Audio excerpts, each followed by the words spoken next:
and welcome to QuiltMoxie the Podcast, where QuiltMoxie meets Craftsy.com, an online community dedicated to providing the best education and resources for crafters. Join me, Ariana, your host, and come along on my video journey where I participate in the Craftsy online classes and community. Meet up with us online at QuiltMoxie.com or at your favorite hangout, Craftsy, Ravelry, Facebook, Twitter. Check the credits at the end of the show for more. You can also subscribe to our mailing list to get your next and every episode with show notes delivered directly to your email as soon as the episode is available. It's as simple as dropping your email address and checking Receive Podcast by email.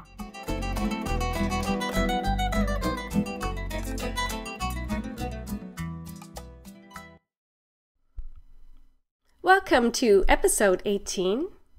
My name is Ariana, and today we're talking giveaways and the Afterthought Gusset heel. I'll finish today's episode with a demo. Let's get started talking about our giveaways. I can talk about the giveaway that just ended, one that's ongoing, and one that we're just about to start. So, September 30th ended our 3-month knit along for the Breezy Brioche KAL, which meant that we were knitting along with the brioche classes. There were two, one by Nancy Marchand, Explorations in Brioche Knitting, and the other one was Brioche Knitting Made Easy by Mercedes Tarasovich-Clark. And the participants were awesome, and we ended September 30th. I'd like to congratulate all those who did all the projects, which is amazing. It was a challenge, and I find I've come a long way for brioche knitting in any case. Our last winner of the project bag and matching zipper pouch, which were made by using one of the free Craftsy classes, Bag Making Basics by Kristin Link, was given to Mary Jo. And I'm going to post a couple of pictures of what Mary Jo did in our third KAL. Congratulations, Mary Jo. I'm so glad that you joined us, and I love your colors. Beautiful brioche knitting. So let's move into our ongoing giveaway. Last episode on socks, I showed you the Yazzii bag. It's a brand new product aimed at quilters, and Yazzii is going to be introducing her 2-in-1 organizer, block organizer, at the Houston International Quilt Festival right now, October 25th to November 2nd. So if you're there, go and see Yazzii in booth 919. And she's also given us a promo code, which everybody can use, and the promo code is QuiltMoxie, QuiltMoxie. Mention QuiltMoxie and she'll give you reductions, etc. Just check out the show notes and the website, etc., and you'll find out exactly what you'll get. But go and see Yazzii and check out her products. So for her giveaway, she's going to be giving over the next couple of months 5 of her organizers. It does not have to be this great, amazing organizer that we showed you for quilters. It could be whatever organizer you would like. What we're asking you to do for the one that's going to end November 15th is to go to our Ravelry group under Yazzii Contest and tell us how you would use this quilter organizer that she's debuting at the Houston International Quilt Festival and Market. Yep. Use your promo code QuiltMoxie. And maybe you'll get a free Yazzii organizer of your choice. Our next giveaway was a big surprise for me because shortly after we aired our last episode, which was all about socks, and I was talking about the class, the new Craftsy class, My First Socks by Lucy Neatby on Craftsy that I followed and created some awesome socks. Lucy Neatby contacted me, and she is offering a free class giveaway of her My First Socks class. So we've set up another Ravelry thread for you to tell us any sock knitting story. Well, it doesn't have to be knitting, could be crocheting. Sock creating story that you have. So I would like to share a sock knitting story that I got from my mom. And my mom is, well, she learned how to knit socks in school in Germany when she was young. And at that time, they were asked to knit a pair of socks. They had 1 year to do it. And it was a regular pair of socks, gusset and heel. So her first sock, which she thinks was done in white, came out beautiful. And the second sock she thought was beautiful as well. Well, lo and behold, her teacher was not very happy with her because my mom is the creator, the originator of the tube sock. Yes, her first sock came with a gusset and heel turn, and the other sock, tube sock, no heel turn, no gusset.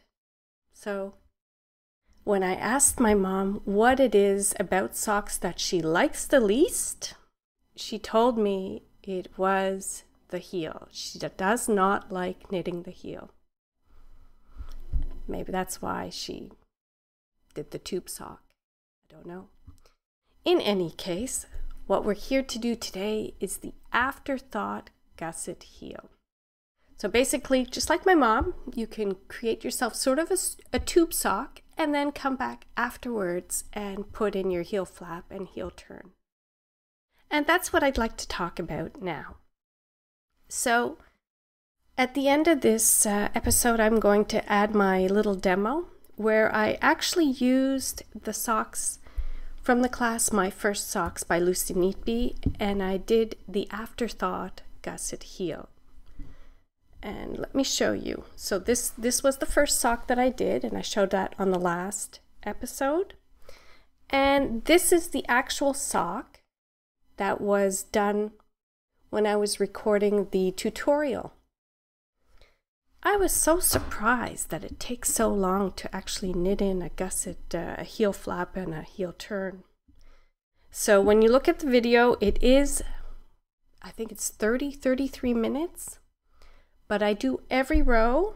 I think I might have cut out a couple of rows, I'm not sure. And most of it I did in fast forward because I couldn't believe how long it takes to knit a heel. So I guess I sort of understand where my mom's coming from.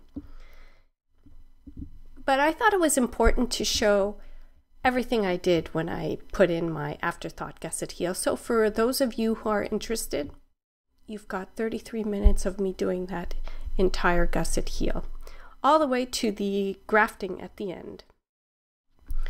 And then I thought about it when I was going to create this demonstration. I thought it was going to be 5 minutes. I didn't think it was going to be that long. So let me show you. I think I'm going to talk you through it because I'm convinced that it shouldn't have been that long. I think it should have been 5 minutes. I've got a couple of sample socks that I've already begun. And you can do this toe up or cuff down. So here I am on one of my socks. And I've got my waste yarn in here ready to do the Afterthought Gusset heel. Now this is going to make more sense after you watch part of the video, part of the demonstration.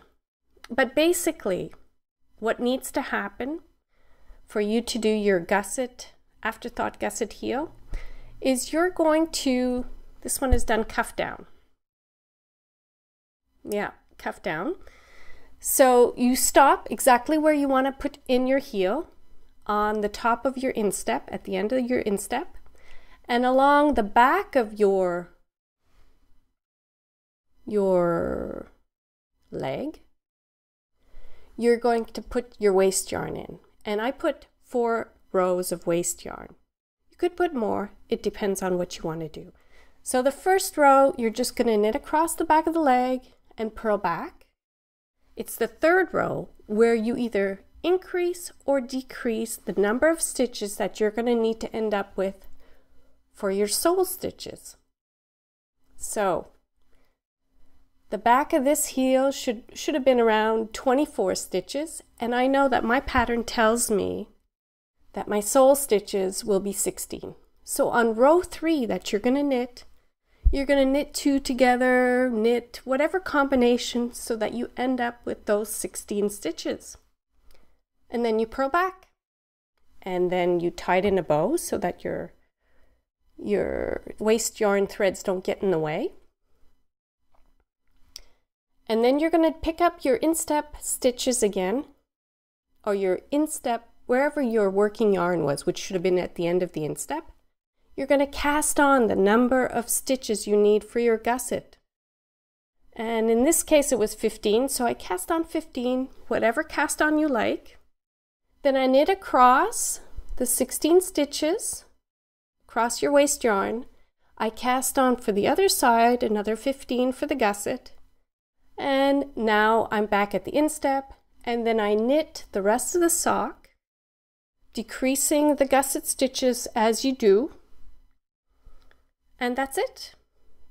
So that I thought was going to be my demo. Couple of minutes, no big deal. Okay, so then if you're going to be doing it toe up, I've got a little tiny itty bitty sample to show you the toe up version. Here I've got my favorite toe up version with the moccasin toe, and here I've got a couple of purl stitches to show where I'm beginning to now increase for my gusset stitches. Now toe up is a little bit more mathematically challenging because you have to sort of know when you're going to increase for your gusset stitches. And when I took the toe up class by Donna Druchunas, she does a really good explanation of that. So if you have a challenge with that, which basically my next toe up gusset heel, I would go right back to my Craftsy class and check out what Donna said and then recalculate. Just so I know when to begin to increase for the gusset stitches. So you're going to knit up, increase for the gusset stitches, and this time at the end of your instep, you're going to bind off. So here for the gusset area, I bind off. Well, excuse me. So you stop at your instep, you put in your waste yarn. Now this time you've got okay, this sock was, I think 30 stitches. So, how many stitches? So I have 10 here on the bottom, and when they go up to the back of the leg, it becomes, let's say, 15. It's about 2/3. So my waste yarn starts with 10 stitches across, purl back 10. Now I'm going to increase 5 more stitches on the 3rd row, and then purl back, tie a bow. Now I'm going to bind off the 7 or 8 stitches that I have here for my gusset area. Going to knit across, bind off on the other side 7 or 8, and then go across my instep and continue all the way up to the top of the leg and bind off. So that prepares you for inserting your heel flap and heel turn. Okay. Having said that, let me just show you. Once you've done all of that and you've removed the waste yarn and you're ready to insert your Afterthought Gusset heel, there are a couple of options. Here I show you on my little sample here how you can actually, I did a purl all the way around the entire gusset, the entire heel flap and heel turn area. So it's not for everybody, but you know, it just tells you that you can put decorative knitting anywhere you want around the heel area. And here's another example where in the orange you can see I just put some decorative stitching along the gusset area, and then a different color heel flap and heel turn. And here's another sock that I did the Afterthought Gusset heel on. And so here you can see I put in a row of purl stitches, And I find it's a really nice decorative feature here. I just like it. It looks nice. So this is another one of the Afterthought Gusset heels. In fact, now that I've been doing this, I think this is how I'm going to do all of my gusset heels, because if you wear your heel out very quickly, it makes it so easy to replace a worn out heel instead of darning, for example. Actually, this sock is totally modular. It is one of the socks from the Op Art Socks book by Stephanie van der Linden. It's called Fanny, and it is knitted mosaic style, so it's knitted sideways. So you have this knitted sideways, and on the bottom the sole is knitted across, so you're picking it up. So you can replace the sole, replace the heel, the toe is knitted afterwards, and the cuff is knitted afterwards. So this sock is totally modular. How about that?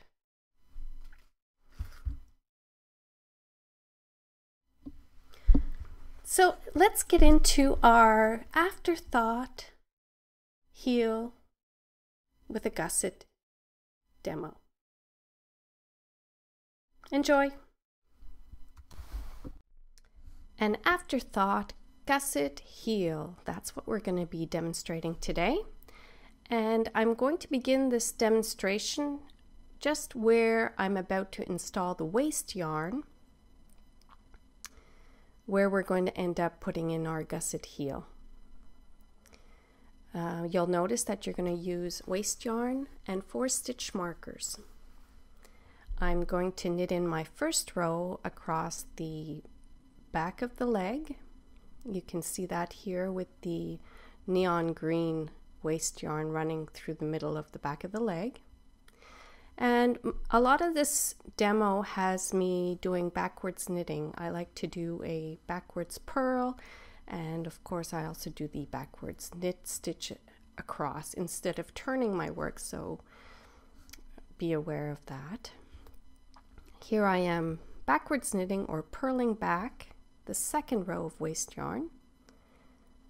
And on your third row of waste yarn, you should be reducing your waste yarn stitches to the final number of sole stitches that your pattern calls for.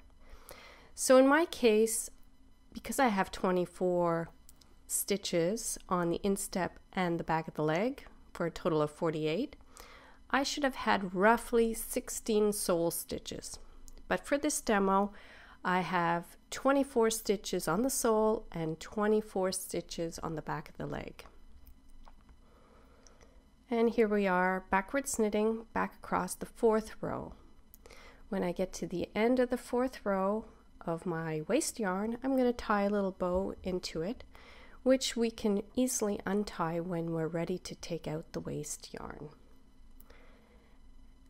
And so now we're ready to cast on your gusset stitches. And your gusset stitches are, in my case, I'm going to have 15 casted on stitches for a total of 30 heel flap rows. And you can check your pattern. But if you're doing this off the cuff, you can always just sort of get the gauge of your leg area for the height that you want your gusset to be. So if you wanted it to be, let's say, 1.5 inches, and 1.5 inches has 10 stitches across the rows, well, then you would cast on 10 stitches. But for this example, we're now casting on with a knitted cast on 15 stitches for the first gusset area. And you can use your favorite cast on technique, whatever that might be. I've tried a whole bunch of different ones. I think one of the nicer ones, or the easier ones for you to be able to pick up stitches and to actually do it, is the regular crochet cast on, which is basically that crochet cast on that you use when you're doing a provisional cast on. So you might consider using that, or whatever cast on you really like. Now what I'm doing, because I'm using DPNs in this demo, is I'm transferring a couple of stitches from the cast on, and I'm trying not to twist the stitches so that I can actually continue knitting across the back of the leg. I just find it gives me less of a gap and a better result. But you do it however you like. So here you're going to see me, like most of this video, fast forward knitting across the back of the leg. Here we go, 24 stitches knit across. And the gusset stitches on both sides have slip markers on either side at the beginning and end of the gusset area. And you'll see the teal marker is the beginning of row marker. So there you go. Here we are at the end of the back of the leg. I've knitted across 24 stitches. And now I'm ready to place a marker. A little side note, I find it's easier to actually cast on and then place your stitch marker. But for this demo, I decided to cast on with the stitch marker in place. So you're going to cast on 15 on the other side for the other gusset. And we're going to do just like we did on the first time, on the first gusset area. I'm going to take a couple of stitches, transfer them to another double pointed needle, just so that I can easily connect up with the instep area. And if you're doing this with a circular needle, you probably won't have to do this. I place my last marker, and I'm going to knit across the instep area, completing our first round.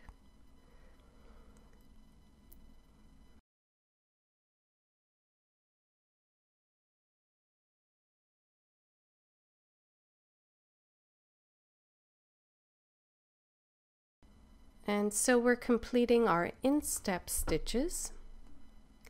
To complete the first round of our installed gusset stitches. So here you can see it along the back of the leg are the 24 knit stitches. I've got my stitch markers delimiting the gusset cast on stitches on both sides. There's 15 on each.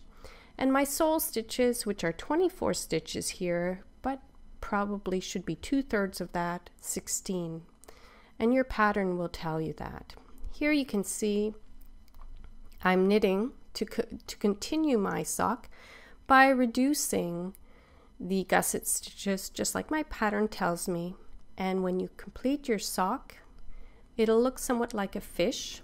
You see the installed waste yarn, and the two gusset areas sort of stick out like little fins. I completed the sock with my favorite moccasin toe, which I adapted from Donna Druchunas' class on Craftsy, where she showed you how to do it toe up, and I made it for a cuff down sock.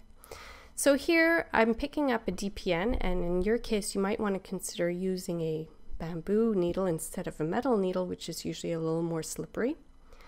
And I'm picking up the stitches, one leg per stitch across the bottom of the waste yarn and the top of the waste yarn, so that I can remove the waste yarn and have my needles ready to go. So here I show you that I've picked up the stitches, and you might want to count to be sure that you have 24. Now I'm going to do the stitches, the sole area. Now in your case, they're probably going to be 2/3, like I said many times now, 2/3 of the number of stitches that you need, which should have been here 16 stitches. So that when you undo your waste yarn and you undo it from the shorter end, you'll be able to easily unravel the other 3 rows of waste yarn just by pulling on the cord. Here I actually slipped a stitch, and after counting I realized I was missing one, and I just pulled out some of the stitches and put them back onto my DPN. I removed the bow, and here I am taking out the waste yarn one by one.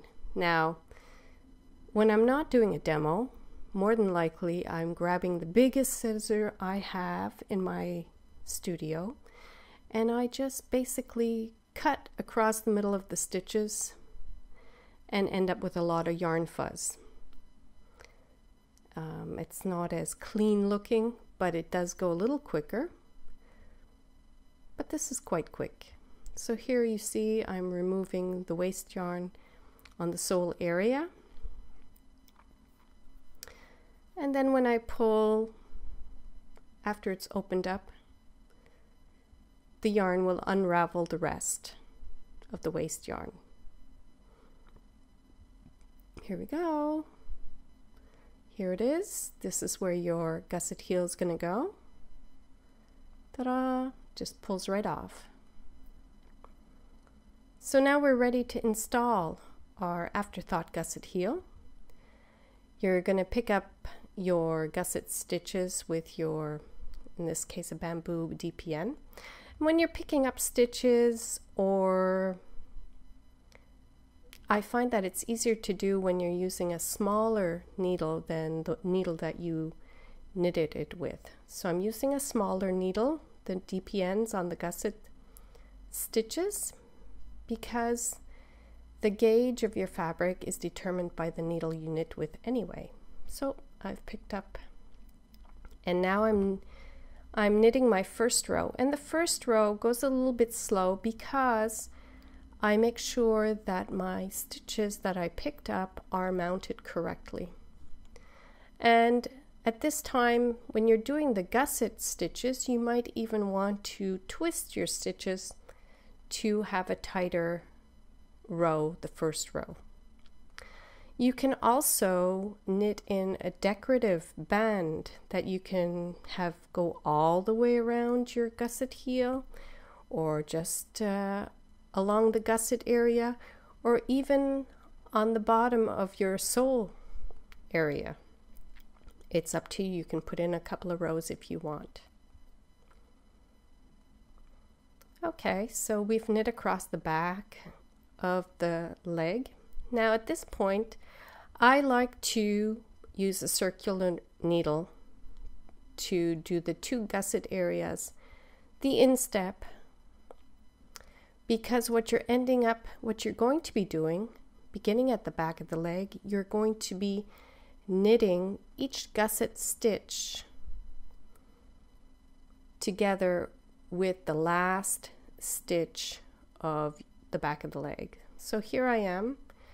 I'm knitting across the gusset area with my circular needle.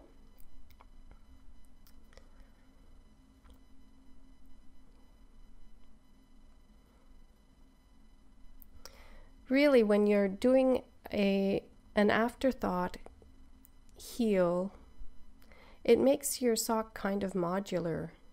You can even do the same thing with your toe area.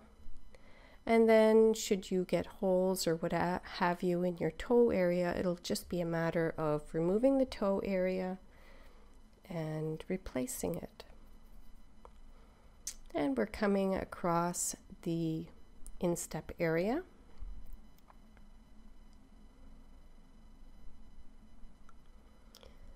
And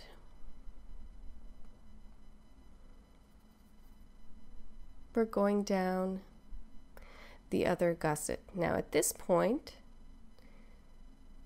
this is actually just the first row of knitting across the gusset area. What I like to do is I actually like to purl it on either side of the gusset area. It makes a nice sort of decorative stitch for your gusset area. Okay, so once you've done that, we're actually now ready to knit the heel flap. And this heel flap, I'm going to do a slip stitch heel flap. The first couple of rows, I'm actually going to knit them and purl them in the traditional way. And so here I'm going across and I'm knitting my heel flap 24 stitches. When I get to the last stitch, I'm going to do an SSK, slip, slip, knit together through the back loop. And so I slip the last stitch and I knit it together with the first stitch on the gusset needle, the one that's hanging down on my circular needle. So I knit it together with that through the back loop, and that's what attaches the stitches to the gusset area. So the heel flap gets attached to the gusset area by doing an SSK on the left side, and when you purl back, you're going to do a purl two together on the right side. So you're purling the last stitch of the row with the next stitch of the gusset area together. Okay, so here we've attached our first row of the heel flap. I'm actually going to turn and purl back. And so the first stitch, what you're going to do is you're going to end up slipping it. Once you've done your SSK or your purl two together, you're going to slip that stitch when you begin the next row. So here I'm turning my work, I'm slipping the first stitch, purl, slip, purl, slip, purl, slip, all the way across. And when I get to the last stitch to purl on the heel flap, I will purl that together with the next stitch on the gusset area, which is on my circular needle. So here we go. Last stitch to be purled. I pick up my circular needle and I purl it together with the first stitch on my circular needle. And this is what attaches our second row of the heel flap to the gusset area. There we go. Turn your work, and the first stitch again is going to be slipped. Now you notice that I dropped my DPN needles, and now I'm just doing it with my circular needle. I'm going to knit across. So whether you like to do it with DPNs or circular needle or a combination of both, it's up to you. It's very flexible. This will work for you. So I'm knitting across and I get to the last stitch, and that'll be a slip. Slip the last stitch knitwise, and I will actually knit it together through the back loop to the gusset stitch. So here's the last stitch.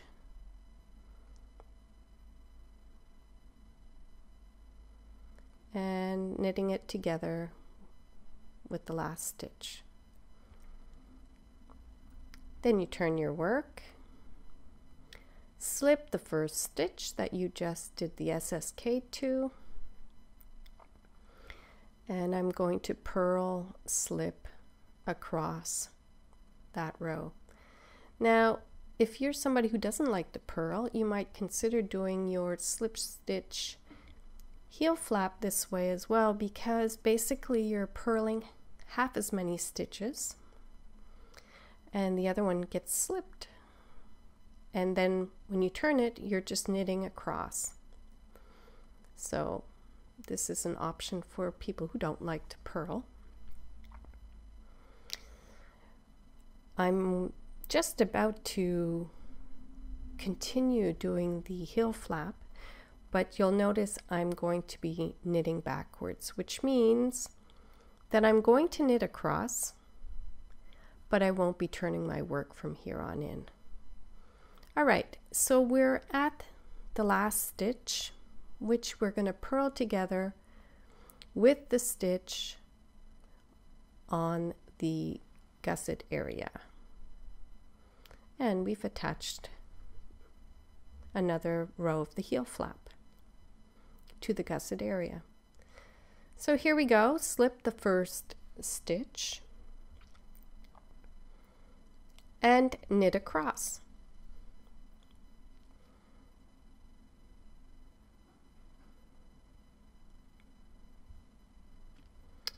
When we get to the last stitch, again, we're going to slip it knitwise and knit it through the back loop, attaching it with the stitch on the gusset area. So here we go, slip knitwise and knit through the back loop to attach. Okay, don't adjust your set. This is where I begin to do some backwards knitting. So you'll notice that I'm not turning my work here. Here we go. The first stitch you're going to slip. So I'm slipping it. Now I'm going to do a purl stitch by knitting backwards. Slip, purl stitch, slip, purl stitch, slip, purl stitch. And you're going to do this all the way across until you get to the last stitch. Now I think here I'm not doing fast forward because I don't want you to get confused just because I'm doing some backwards knitting. This is the same as if you would have turned your work and purled across like we've been doing. And we're going to do this all the way for all of the stitches that are on the gusset area until you run out. All right, so we're just about to purl 2 together. Here we are, we're at the last stitch. So you just put your needle through the last stitch and the first stitch and purl 2 together. I'm not turning my work. Now I just slip and I'm going to knit across.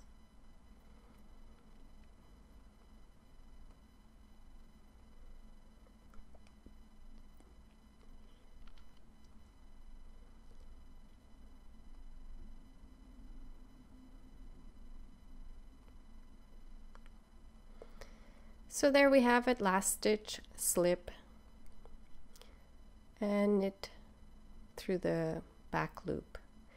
Of course, you could do the standard SSK, which is a slip, knitwise, slip, knitwise, and knit through the back loop. Again, I'm knitting backwards across.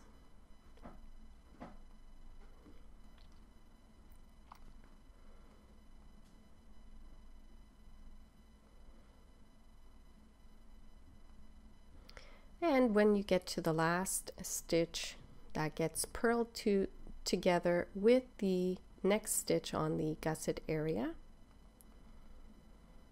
What you're doing is you're basically reducing the number of stitches on your gusset area. So here you can see we've attached, oh, that looks like about 6 rows now of heel flap.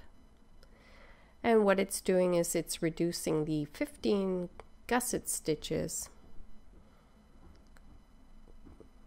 as we go along. So you're going to continue until you're ready to put in your heel turn, which means that you've reduced all of the gusset stitches. So here we go, knitting across.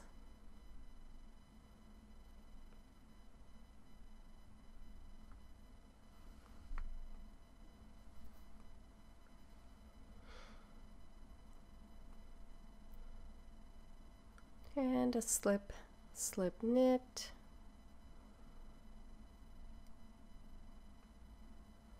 last stitch, slip, and knit together through the back loop, slip the first stitch, and purl, slip, purl, slip, purl, slip, purl, slip.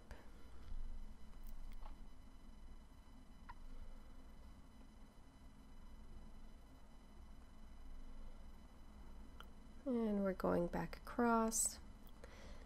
So you've got 30 rows to do before you complete all of the gusset stitches. Here we are at the last stitch that we're purling across.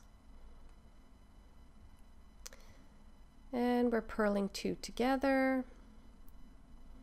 Now we're ready to knit back across. Slip the first stitch, knit across.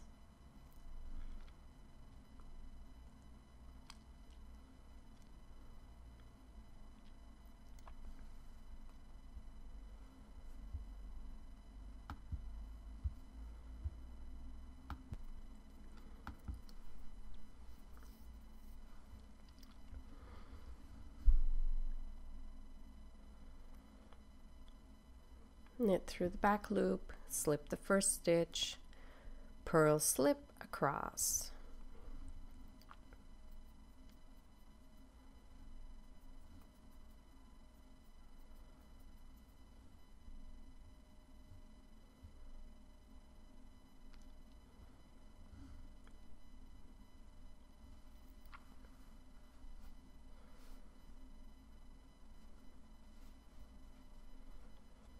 And we're at the last stitch. Purl 2 together, the last stitch with the next stitch on the gusset area. Slip the first stitch, knit across.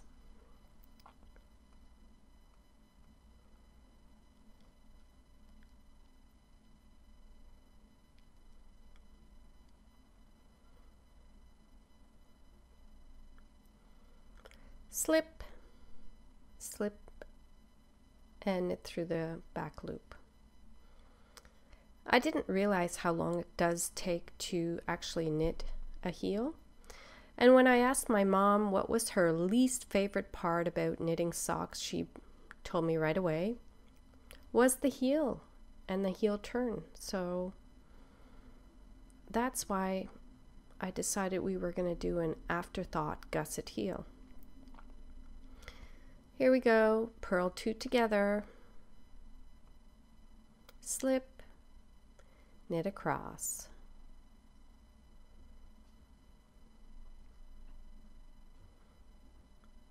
Get to the last stitch, slip, and then knit with the first or the next stitch on your gusset through the back loop.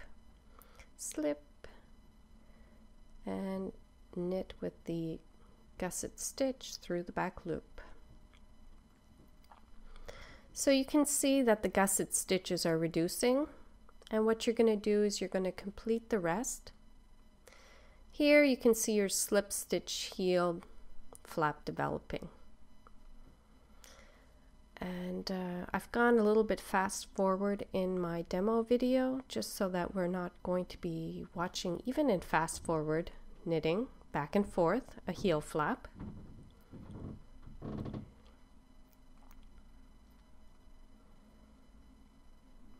So we're just about to complete the rows before we add our heel turn.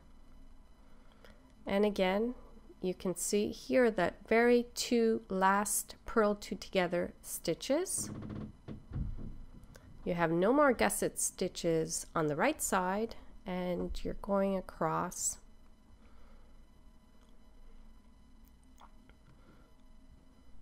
Okay, so here we go. You can see the heel flap, the slip stitch heel flap, and it's nicely attached to all of your gusset stitches. And you're ready to do your heel turn into the remaining area. Now your pattern is going to tell you how to do your heel turn.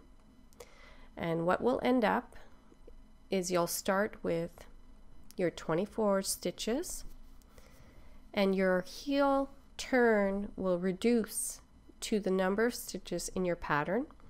Or if you just want to wing it, you can go 2/3, and you'll reduce the stitches to 16, for example, and had your waste yarn been reduced to 16 stitches, you would just have to Kitchener 1 to 1 to close up your heel turn to the sole of your sock. Now in my case, I have here 24 sole stitches. So what I'll end up doing is a little fudge knitting, which means that I'll just reduce the 24 stitches to match up the 16 stitches or whatever my heel turn stitches ended up to be, and then I'll Kitchener them shut. I left in my grafting portion so that you can see in fast forward how I graft the heel turn to the bottom of the sole. So, but we'll watch that in fast forward as well.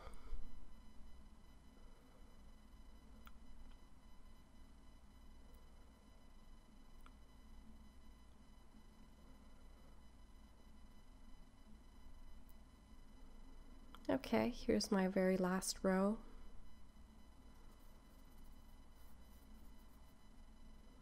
Knit through the back loop. Okay.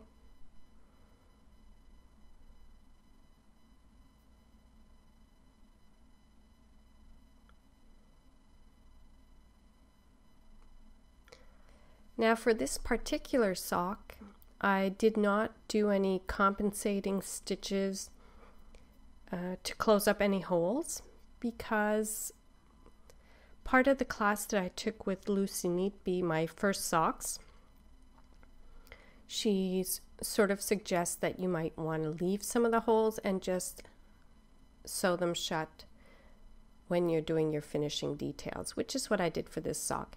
But if you don't like any holes at your intersections, you can do your standard pick up a stitch or whatever you normally do to close them up. So there we go. We've done the heel turn. We have the heel flap. I'm going to set up to do my grafting or Kitchener stitch. So here you can see me doing my Kitchener or grafting stitch in fast forward. I noticed that when I thread my tapestry needle, so that, and then I pierce the tail of the yarn twice, so that the yarn actually sort of hugs the entire yarn. You don't get that big wad of tangle when you're pulling through your needle. You can see even here in fast forward that as I'm pulling through my needle, there's not that big pile of yarn that seems to accumulate. And I don't know why it's doing that, but I'm convinced it's because I'm piercing the tail of my yarn so that it hugs to the rest of the yarn. And somehow when you're doing your grafting, you don't get that big wad of yarn. So here I show you where I did my grafting, and you'll see there might still be a couple of holes here and there, but we're gonna do some finishing for the sock. Yeah, there's one. So we're gonna finish that as per the class on Craftsy by Lucy Neatby. And there you go, your Afterthought Gusset heel. I really like it. Give it a try. Let me know how you do.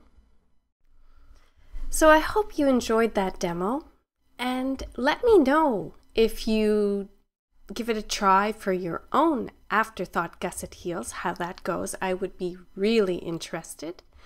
You can post your comments on the thread in Ravelry and sign up to win one of your own Yazzii bags in our Yazzii Giveaway. The next drawing is going to be November 15th. And join our brand new giveaway. Win your own My First Socks by Lucy Neatby Craftsy class. Tell us your favorite sock story. And there are a couple of very interesting posts there already, so go ahead and check that out in the QuiltMoxie the Podcast Ravelry group thread. I'd like to thank you again for joining me here today. And until next time, bye for now. À la prochaine.